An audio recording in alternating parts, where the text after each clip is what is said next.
I want to show you in a clear picture of why sometimes AI agents can be a little bit annoying when it comes to WhatsApp. I used to rent this office lot in this place called Maritime. And for some reason, they've gotten my information. And over the past years, I've always have agents sending me messages like this. Right, so great day, dear owner. He didn't even get my name. He didn't bother to get my name right. I'm Anthony, property agent here. May I know your unit? At Maritime, suite available for sale or rent. I don't even have a unit at Maritime, unfortunately, right? If yes, please send me some photos and some details. Okay, so I ignore this person, and what's going to happen again is you're going to send me again the same thing. This guy is just spamming. What do you know? The next thing I did is I blocked this person. Now, another one here, right? So 1 or 2 months ago, I tried inviting our founder and wanted to invite him to speak at one of our conferences. So I reached out to his Facebook page and say, hey, I sent a message and you see what happened, right? So I say, hello, welcome to inquire about Diagrain. I'm Katie, whoever that is. Thanks, Ruben, noted a message for the person, all right?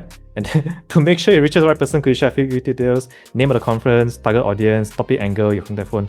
Oh, wow. The AI agent knows what I'm trying to say, right? I continue on the conversation. So the next thing happened is I get more messages like this. I'm sure you tried slimming coffee, pills or powders. No, I don't think I have a problem slimming down. I've tried them too, and honestly no results. Okay, I ignored that. And then a few days later, got it, you're in the right place. The fastest, most effective way to slim down is controlling calories. And then what happened is they start sending me AI-made photos, which I'm not even interested about. I didn't inquire about this at all. Again, I ignored it. And then they send me, oh, if you buy 8 cans of that slimming food, you get this and this and this and this.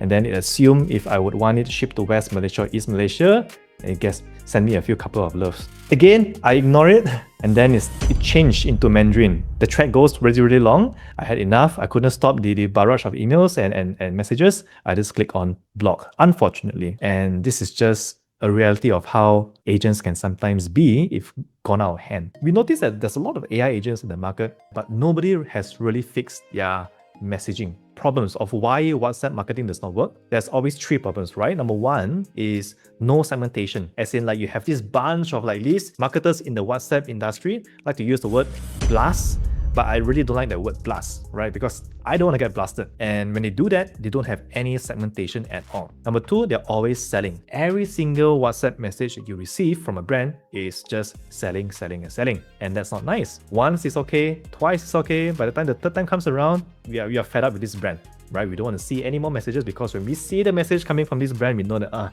it's going to be a sales message really. Frankly, this sort of like attitude or character spoils the market. Right? And number 3, bad timing. Have you ever received a message at 2 a.m. in the morning? You turn up and see it's someone asking for something. So that's something not good as well. So 3 things always comes back to why WhatsApp marketing fail. It's because of no segmentation, you're always selling, and it's either bad timing.